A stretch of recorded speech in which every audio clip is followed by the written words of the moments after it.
महिपाल जी का बेटा दिल अखियों से मह लेता।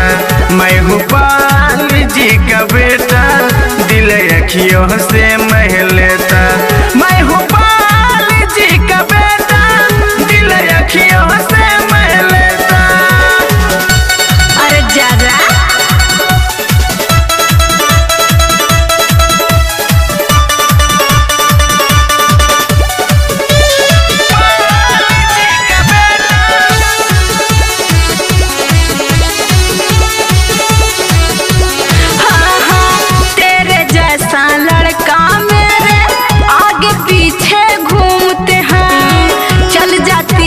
गोली बोली बोल कर जब निकलते हैं, बोल कर जब निकलते हैं। ना मैं तुझसे डरता हूँ ना तेरे मैं बाप से, ना मुझे डर गोली की डरता है अपने आप से।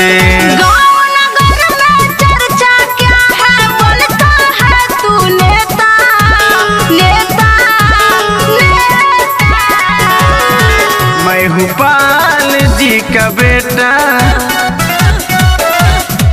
महिपाल जी का बेटा दिल अखियों से मह लेता।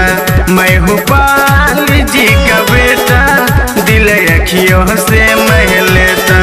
महिपाल जी का बेटा दिल अखियों से मह लेता।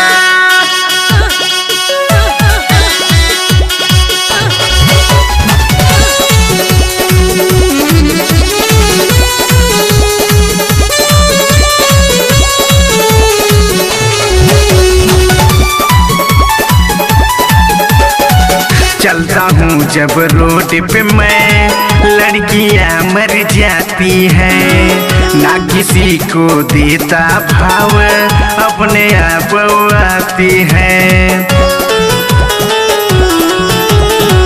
अपने आप आती हैं।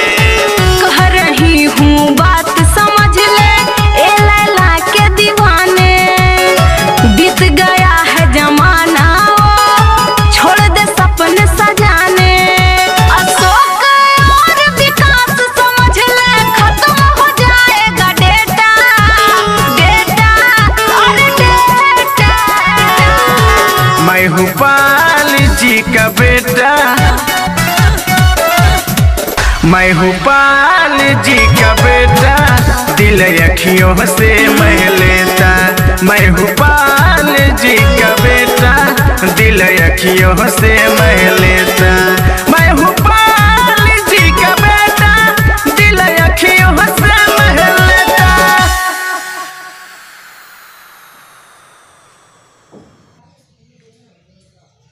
ये हमारे बड़े भैया ओमकार भैया जी हैं, इसी ने म्यूजिक बनाया है। ये भैया का आशीर्वाद है, भैया के दिन से हम ही लोग गा रहे हैं। बस ऐसे प्यार दुलार आप लोग बरसाए रहें ताकि हम लोग अच्छे से अच्छा गाना आपके बीच में प्रस्तुत करते रहें।